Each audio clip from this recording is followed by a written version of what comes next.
Hello everyone, my name is Shaina Ashraf and today we will study facet design pattern.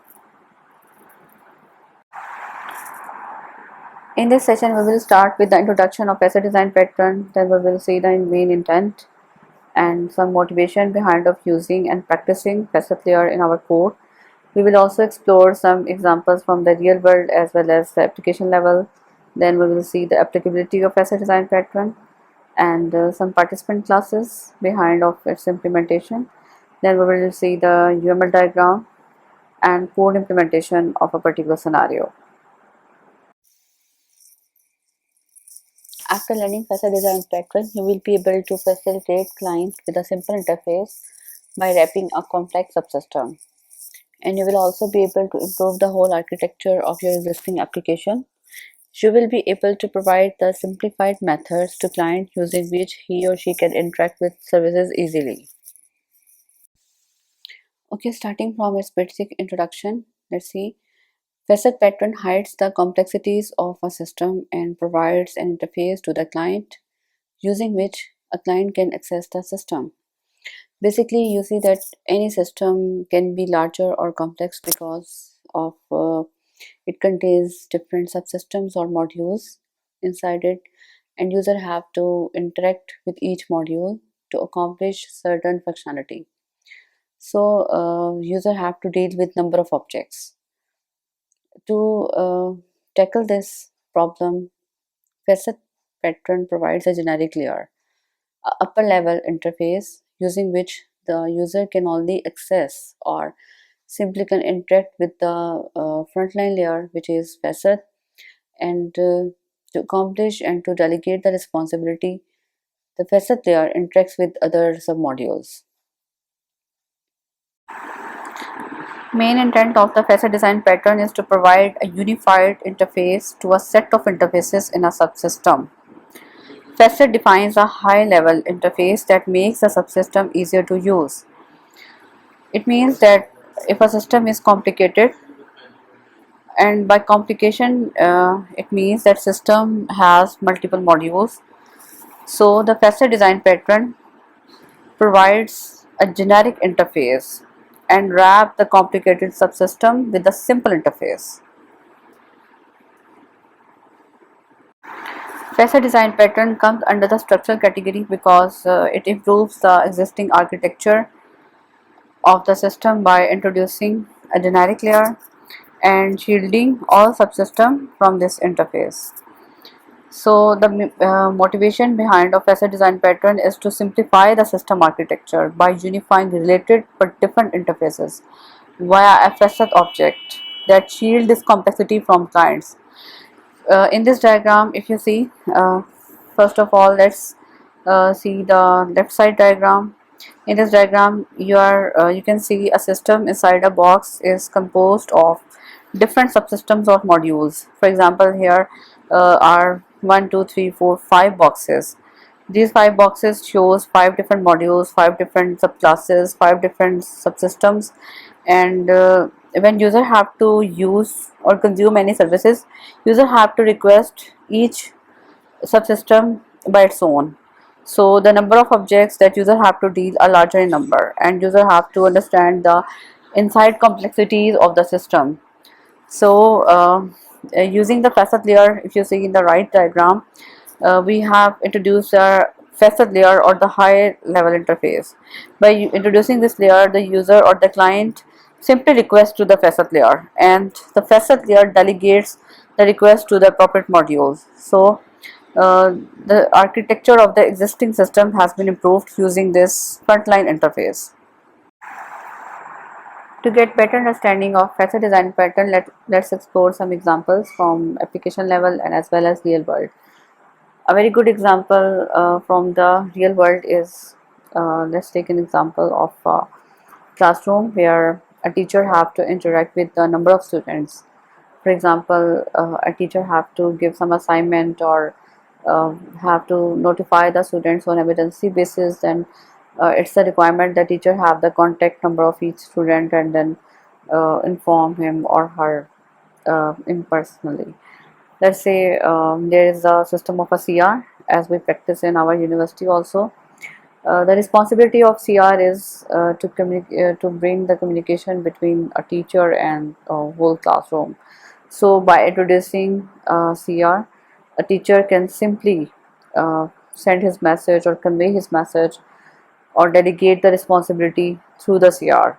And CR is responsible to convey the message of teacher or any notification to all students by himself. So in this we have reduced the complexity, or the we have uh, we have created the convenient system for a teacher to handle or to deal with all the students. So it's also the example of a upper level or frontline interface.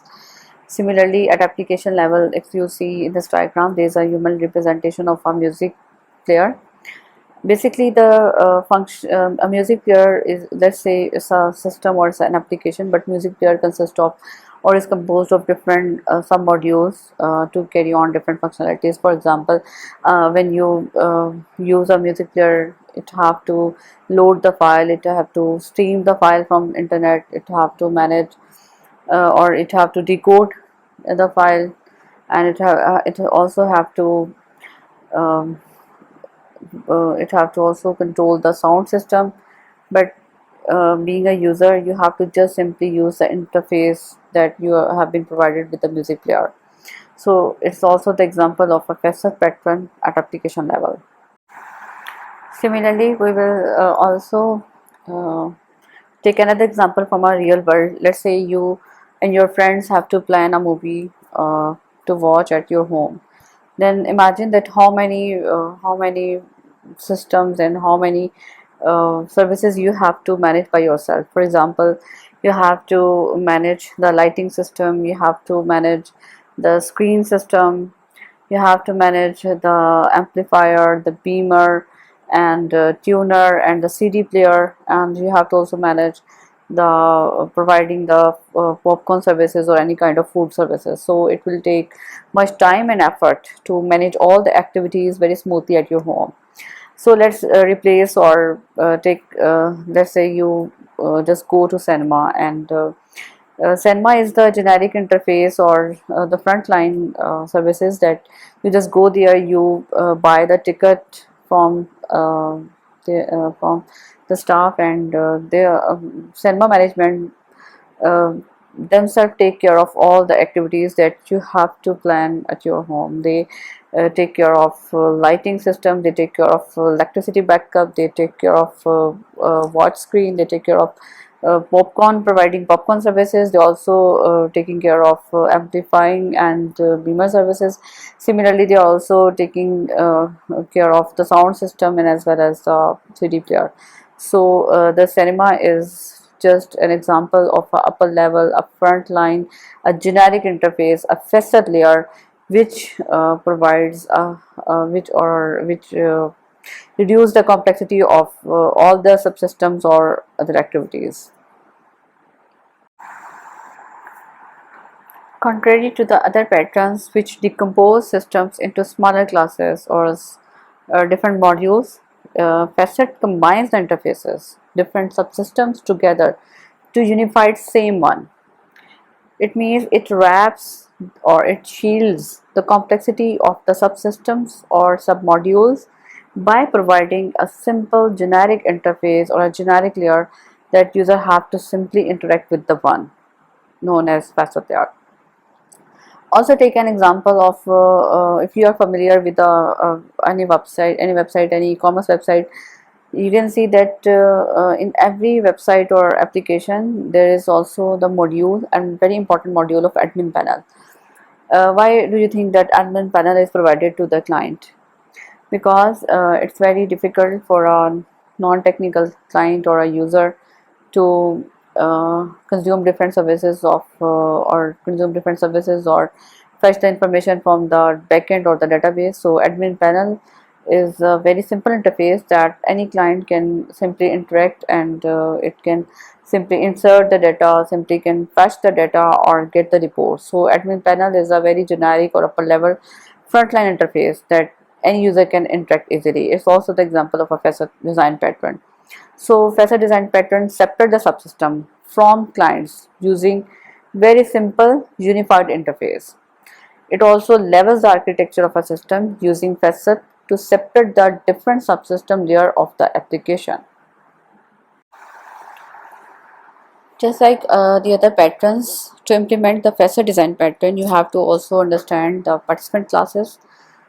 Basically, in facet design pattern, the important participant class itself is a facet class. Facet basically knows which subsystems or classes or modules are responsible for a request.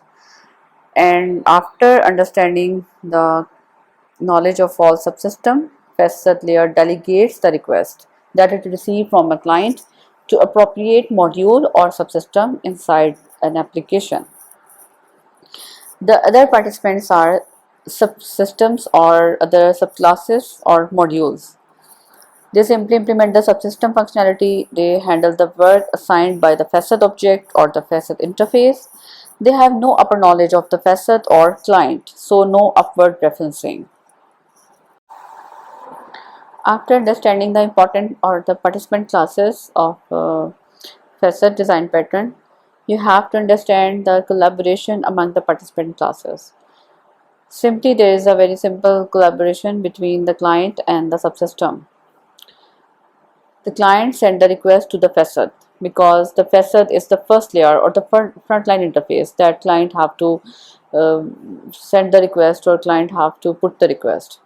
So the client send the request to the facet and the facet forward request to the appropriate subsystem. It means the facet have the reference of all the subsystem. Simply just like in previous slides, I have given the example from the real world, the example of a CR, where a teacher have to simply contact the CR to give any notification, and the CR is responsible to forward the notification or the message from the teacher to all the students. So teacher have the referencing of only CR and CR has the referencing of all the students. Student doesn't have the upward referencing. It means the student does not have any access to the teacher phone number or any contact number. So the CR is the facet layer. Simply client put the request to the facet class. So we have separated the clients and the subsystem by introducing this very generic interface. Client do not need to know or ever use the subsystem components directly. After getting the basic understanding of the facet design pattern, you should also understand or you should also know the consequences after implementation of the facet design pattern. The facet design pattern not only hides the complexities of the system, but it also reduces the number of the objects that client have to deal. For example, if there is no CR, then teacher have to deal with all students. So the number of objects that a teacher is dealing are larger in number, so it's time taking, it's time consuming, and it's very hectic. But when you add the CR, teacher have to only deal with the CR. So the facet design pattern shields the client by reducing the number of objects that need to be dealt. Similarly, the facet design pattern promotes the weak coupling. It promotes a weak coupling between the client and the subsystem. It does not affect the coupling between the subsystems of an application or a system, because all the subsystems and the classes are communicating with each other the same way as they were doing before. But by introducing the facet layer, the client have to deal only with the facet layer. The client does not have to interact with the subsystem or the module directly. So it promotes weak coupling between client and subsystem.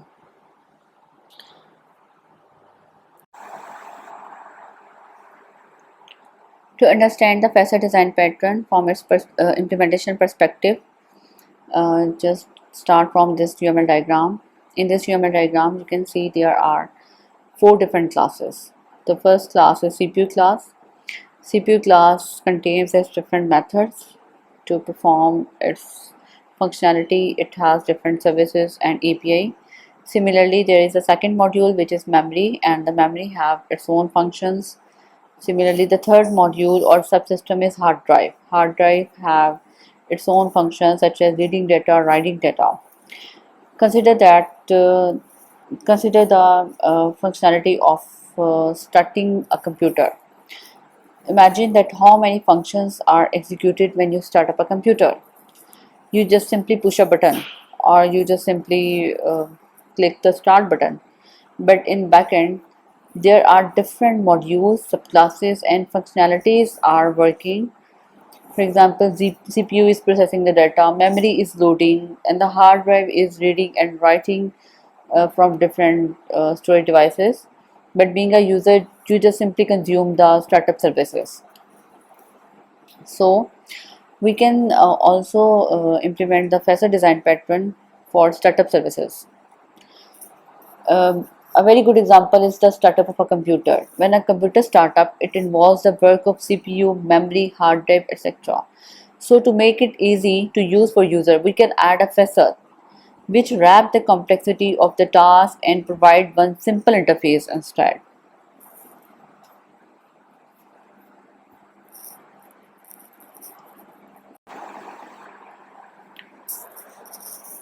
From the previous slide, if you convert into code, we have a class of CPU which have three different functions. For this example, we have taken the simplest code to get the better understanding and working of facet layer. In the class of CPU, we have three routines: freeze, jump, and execute. Let's imagine when you start a computer, the all functions and the routines are being called in different hierarchy. And similarly, the second is the module or the subclass or subsystem is memory, which has the load function and it have different parameters. Similarly, the other module, the third module is hard drive, which have the routine of reading or writing the data. Now we will write or introduce a facet layer for calling the startup routine, so that user doesn't have to call the functions of subsystem such as CPU, memory, and hard drive manually by themselves. In this code, you can see the next class is computer facet. So this is basically the facet or the frontline class, which will hide the subsystem classes. The client or the user will simply request this facet class.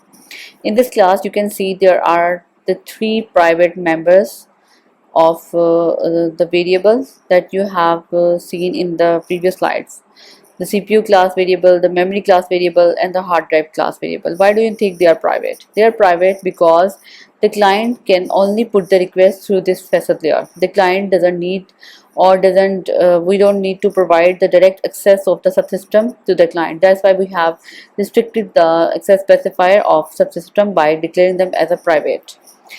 The next is the constructor function. In this function, we have declare or initialize the instance variable, and the third function is start function, because we are providing the generic interface or the service to the client by providing the implementation of startup services. In startup services, we are saying that the processor freeze, the RAM load from the booting address, and the processor jump to boot address, and then processor execute. All these are the functions that user had to call for starting routine. But in facet layer, we have implemented and we have called and consumed all the services of the subsystem in the start method.